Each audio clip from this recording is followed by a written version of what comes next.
इस कार्यक्रम के पुण्यार्जक हैं आयोजक संस्कार चातुर्मास समिति 2025 करमपुरा नई दिल्ली अंतर्गत श्री दिगंबर जैन पंचायत करमपुरा। संरक्षक श्री सतीश जैन, अध्यक्ष श्री सुंदरलाल जैन, उप प्रधान श्री महेश जैन, उप प्रधान श्री महिपाल जैन, महामंत्री श्री देवेंद्र कुमार जैन, कोषाध्यक्ष श्री सुशील जैन। कार्यकारिणी सदस्य श्री प्रदीप जैन, श्री घनश्याम जैन जी, श्री संजय जैन सीए, अरविंद जैन, मोहित जैन, राहुल जैन, निखिल जैन। सौभाग्य युवा मंडल करमपुरा अध्यक्ष अंशुल जैन, उपाध्यक्ष आयुष जैन, सचिव अभिषेक जैन, कोषाध्यक्ष असीम जैन। विनीत सखी महिला मंडल करमपुरा नई दिल्ली अध्यक्ष श्रीमती अनिता जैन, उपाध्यक्ष श्रीमती ऋतु जैन, मंत्री श्रीमती संगीता जैन, कोषाध्यक्ष Shrimati Sunita Jain. Vineet DLF capital green Motinagar सौभाग्य युवा मंडल करमपुरा श्री अचल जैन।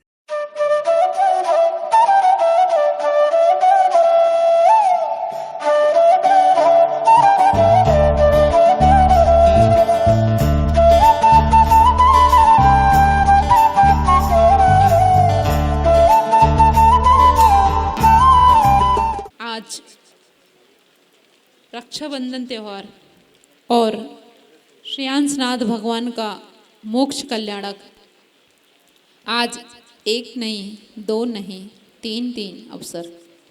रक्षाबंधन भी त्यौहार है, श्रेयांसनाथ भगवान का मोक्ष कल्याण है और श्रेयांसनाथ पे भगवान के पथ पर चलाने वाले जिनकी दिव्य देशना से हम लोग यहाँ तक आ पहुँचे हैं, ऐसे हमारे आचार्य श्री अक्षर सिद्धांत सागर जी गुरुदेव का भी आचार्य पद दिवस।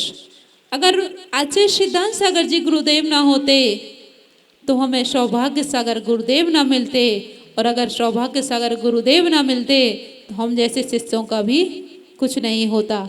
जैसे आप पब्लिक में बैठकर यहाँ पर सारा कार्यक्रम देख रहे, ऐसे हम भी आपकी तरह बैठकर देखे होते। लेकिन यह आचार्य श्री सिद्धांत सागर जी गुरुदेव का मंगल आशीर्वाद कि उन्होंने हमें इतना अच्छा कोहिनूर हीरा दिया कि वह हीरा खुद तो प्रकाशमान हो ही रहा है और हम जैसे शिष्यों को भी जग में प्रकाशमान कर रहा है।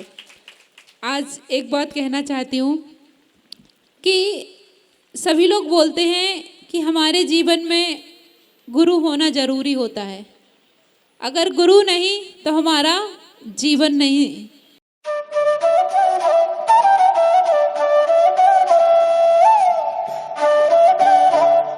आज एक नहीं, दो नहीं, तीन चार महोत्सव है।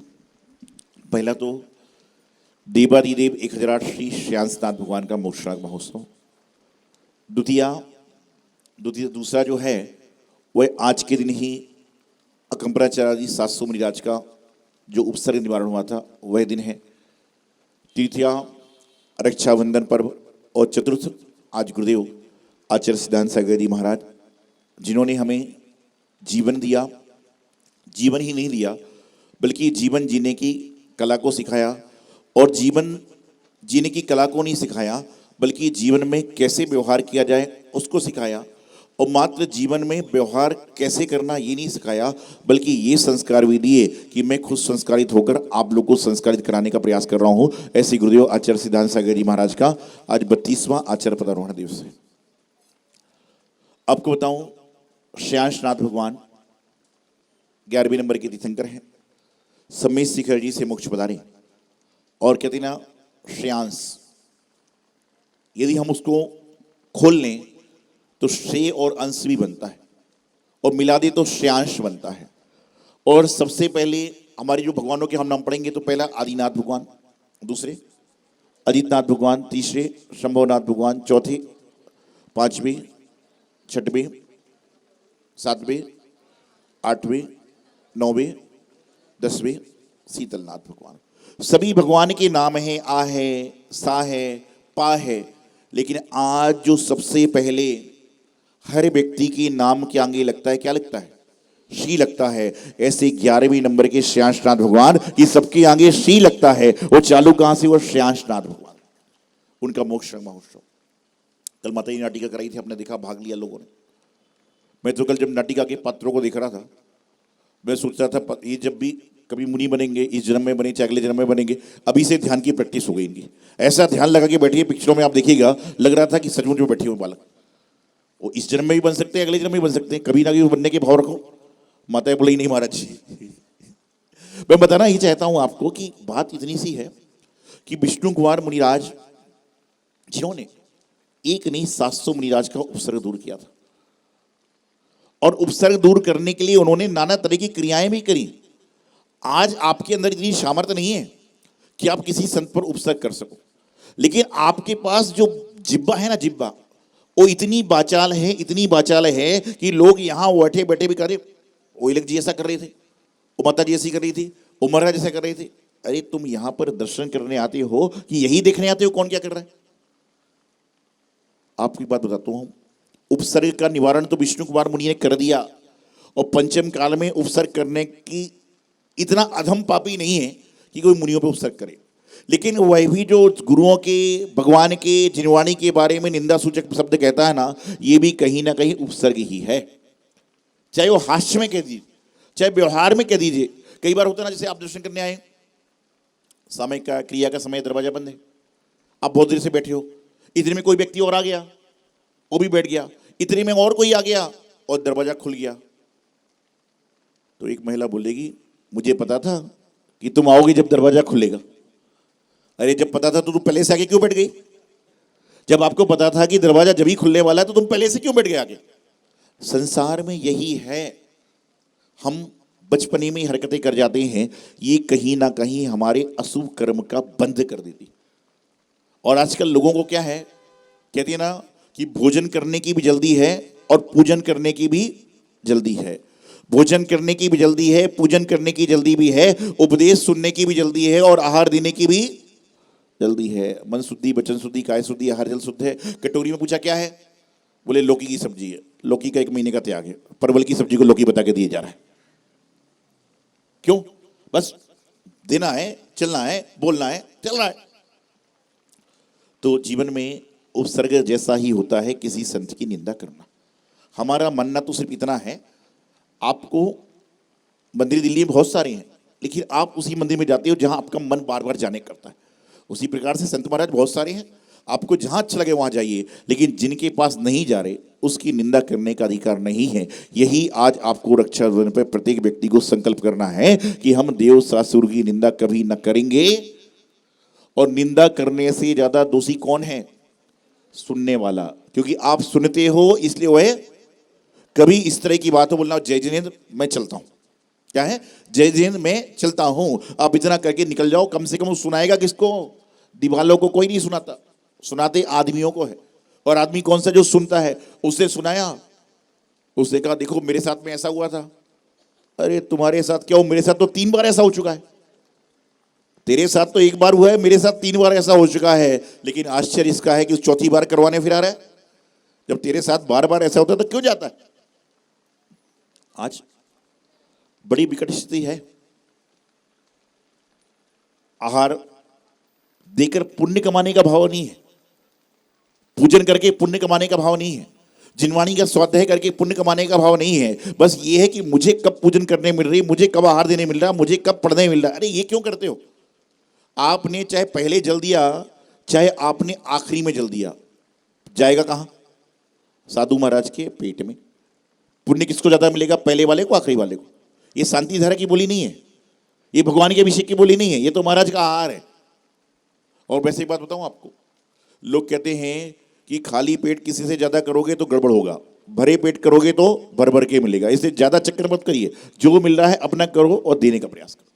लेकिन आज बड़ा विकट समय है, और इस विकट समय में लोग पता नहीं क्या करते हैं, क्या समझते हैं। कई बार, एक बार पंडित जी को बता रहा था किसी को प्रवचन में कि ऐसा करने से ऐसा पुण्य मिलता है, ऐसा करो तो ऐसा पुण्य मिलेगा, अपनी लक्ष्मी का उपयोग सही तरीके से करिए। एक महिला ने गलत सुन लिया, वो जाके कमेटी वाले को लिए, बोले महाराज जी ऐसा बोल रहे थे। तो कमेटी वाले बोले पूरा प्रवचन सुनो, अब तुम चलती गाड़ी में बैठोगे तो एक्सीडेंट होने का खतरा रहेगा। एक बार ऐसा ही हुआ, एक ट्रेन में एक आदमी चढ़ा और एक युवती बैठी थी, 9 जोड़ा बैठा था। उन्होंने उसको देख के उठे नहीं, बोले कैसे कैसे लोग हैं, बड़ी उम्र का आदमी है और उठते भी नहीं। वो बड़बड़ाने लग गया। इतने में वो दोनों जुड़े उठ के बाजू वाली सीट पे बैठ गए, बैठ जाओ। फिर बड़बड़ाना चालू कर दिया, ऐसे लोग हैं, वैसे लोग हैं, वैसे लोग हैं। महिला कुछ बोलना, बोले तुम चुप रहो, मैं सब समझता हूँ। गाड़ी चल गई। महिला कुछ बोलना, बोले तुम चुप रहो, चुप रहो, मुझे सब पता है। अरे महिला बोली काका जी मेरी बात तो सुनो। बोले कुछ नहीं सुनना, मुझे सब पता है। जब गाड़ी चलने लगी तेज रफ्तार में, महिला बोली बात तो सुन लो काका जी। बोले मुझे कुछ नहीं सुनना, सब सुन चुका हूं मैं। इतने में एक आदमी बोला, बोले सुन तो लो क्या बोलना चाह रही है। बोले बोल बोल क्या बोलना है। महिला बोली मैं बोलना ये चाह रहा हूं कि आप गलत ट्रेन में बैठ गए हो, ये ट्रेन काशी जा रही है, आपको जाना अयोध्या है। वो बाबा जी इतने गुस्से में चढ़े कि उनको पता ही नहीं रहा कि ट्रेन कौन सी है।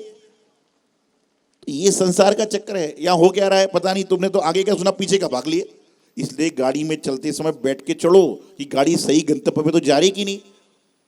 तीसरा, आज गुरुदेव आचार्य सिद्धांत सागर जी महाराज का आचार्य पदारोहण दिवस भी है। गुरुदेव आचार्य श्री सिद्धांत सागर जी महाराज 1 अप्रैल 1966 को गुरुदेव का जन्म पटेरा मध्य प्रदेश में हुआ, जो सिद्ध क्षेत्र कुंडलपुर से 4 किलोमीटर पहले पड़ता है। और जीवन पूरा परिवार ही धर्म में था। आचार्य श्री की माँ भी आरिका सौम्यमती माता जी के नाम से बनी और समाधिस्थ हुई। बाद में संघ में 10-12 साल छुट्टी का जीवन भी उन्होंने जिया। उनकी एक बहन आचार्य श्री की सगी बहन गृहस्थवस्था की आरिका प्रशांतमती माता जी हैं, जिन्होंने आचार्य श्री विद्यासागर जी महाराज से सबसे पहले महिलाओं में ब्रह्मचर्य व्रत लिया था। उन्होंने उनकी सगी बहन महाराज जी की है, मध्य प्रदेश मिशन चल रहा है। उसके बाद में लौकिक शिक्षा बहुत ज़्यादा नहीं है। आचार्य श्री साथ मिडिल तक पढ़ा था, मिडिल मतलब 7-8 तक। और मिडिल पढ़ने के बाद में सन 81-82 में गृह त्याग किया। विभिन्न जगह स्वाध्याय अध्ययन करने के बाद, यात्रा करने के बाद 1987 में उदयपुर राजस्थान में इस युग के महान तपस्वी गुरुदेव आचार्य श्रीमती सागर जी महाराज, तपस्वी सम्राट वाले, जिनकी समाधि 2010 में हो चुकी है, उनसे उन्होंने मुनि दीक्षा को प्राप्त किया। और 1993 में जब उन्होंने मुनि अवस्था में कई सारे लोगों को दीक्षित किया, शिक्षित किया, उनकी योग्यता को देखकर गुरुदेव आचार्य श्रीमती सागर जी महाराज की आज्ञा से ब्यावर राजस्थान में आज के दिन ही 1993 में गुरुदेव को आचार्य पद से अलंकृत किया गया। और आचार्य श्री ने मुझ जैसे 140 लोगों को दीक्षा दी। कितने लोगों को? 140 लोगों को। और आपको बताऊं कि मेरे दीक्षा का नंबर था 33 नंबर, 33 नंबर था, 33 नंबर था मेरी दीक्षा का। उसके बाद की दीक्षा तो मुझे सारी याद है। और एक संयोग ऐसा बना कि जो हमारी गृहस्थ जीवन की माँ ने अंतिम समय जब समाधि ग्रहण गुरुदेव के चरणों में किया था, आरिका सर्वश्रेष्ठमती माता जी बन गए, तो उनका नंबर 133 था, हमारा 33 था और माता जी का 133 था। तो मैंने एक दिन महाराज से पूछा कि महाराज जी ऐसा क्यों? तो बोले मैंने तुम्हारा नाम 100 लिखा था, तो 100 के बाद तो काम होगा उनका सारा का सारा। तो बताना चाहता हूँ ये तो संयोग है। तो गुरुदेव ने बहुत सारे ज्ञान ध्यान अध्ययन किया। आपको बताऊं, यदि हम किसी से कोई प्रश्न पूछें तो व्यक्ति पन्ना पलटता है, साथ उठाता है, लेकिन पूरे संघ के लोग जानते हैं, हमारे पंडित जानते हैं कि आचार्य श्री को यहाँ से सिर्फ आप फोन लगवाइए वहाँ पर और वहाँ पर पूछिए ये प्रश्न है। वो जहाँ पर खड़े हैं, चल रहे हैं, बैठे हैं, वो तुरंत आपको बताते हैं कि ये काम ऐसा नहीं ऐसा होगा। परसों की करंट बात है, अई क्षेत्र बहुत पास में है, पंडित जी हर महीने जाते हैं, बहुत सारे लोग जाते हैं। एक प्रश्न आया था, हम लोग अनुमान लगा रहे थे अई क्षेत्र होगा, ये होगा। माता जी बोले आचार्य श्री को लगाओ। आचार्य श्री को समाचार लगाया, उन्होंने तुरंत बोला अई क्षेत्र है। हम लोग अनुमान लगा रहे थे। तो क्या ना, ज्ञान पूरा भंडार है, सरस्वती का पूरा मगज भंडार है। कोई भी बड़े से बड़े ग्रंथ हो, हम तो इतने सालों से उनके साथ में रहकर उनकी आराधना कर रहे हैं।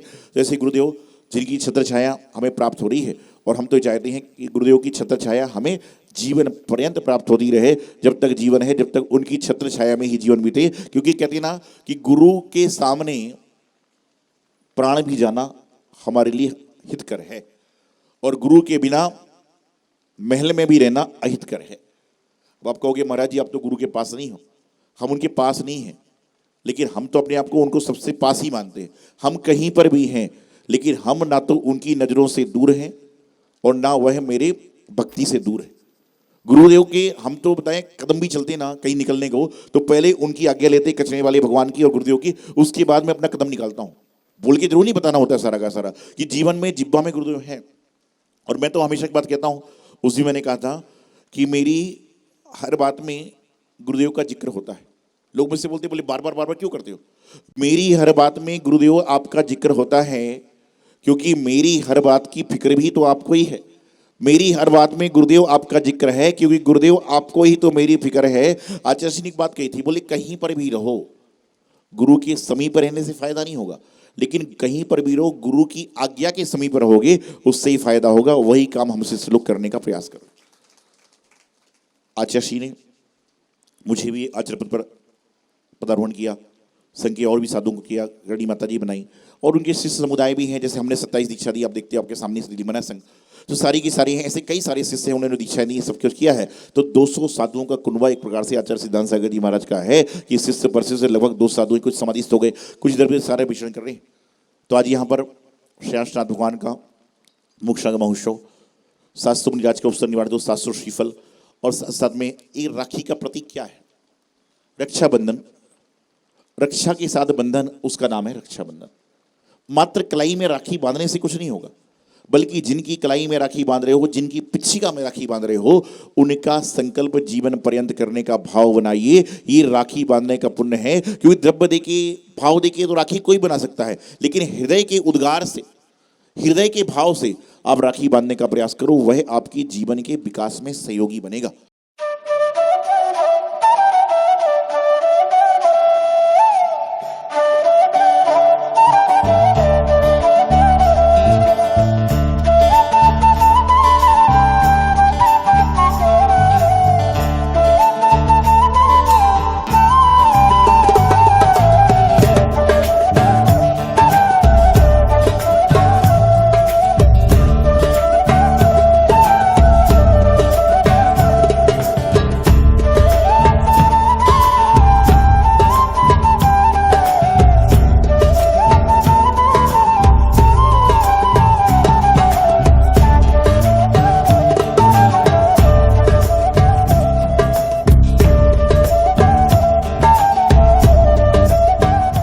इस कार्यक्रम के पुण्यार्जक थे आयोजक संस्कार चातुर्मास समिति 2025 करमपुरा नई दिल्ली, अंतर्गत श्री दिगंबर जैन पंचायत करमपुरा। संरक्षक श्री सतीश जैन, अध्यक्ष श्री सुंदरलाल जैन, उप प्रधान श्री महेश जैन, उप प्रधान श्री महिपाल जैन, महामंत्री श्री देवेंद्र कुमार जैन, कोषाध्यक्ष श्री सुशील जैन। कार्यकारिणी सदस्य श्री प्रदीप जैन, श्री घनश्याम जैन जी, श्री संजय जैन सीए, अरविंद जैन, मोहित जैन, राहुल जैन, निखिल जैन। सौभाग्य युवा मंडल करमपुरा अध्यक्ष अंशुल जैन, उपाध्यक्ष आयुष जैन, सचिव अभिषेक जैन, कोषाध्यक्ष असीम जैन। विनीत सखी महिला मंडल करमपुरा नई दिल्ली, अध्यक्ष श्रीमती अनिता जैन, उपाध्यक्ष श्रीमती ऋतु जैन, मंत्री श्रीमती संगीता जैन, कोषाध्यक्ष Shrimati Sunita Jain. Vineet DLF capital green Motinagar सौभाग्य युवा मंडल करमपुरा श्री अचल जैन।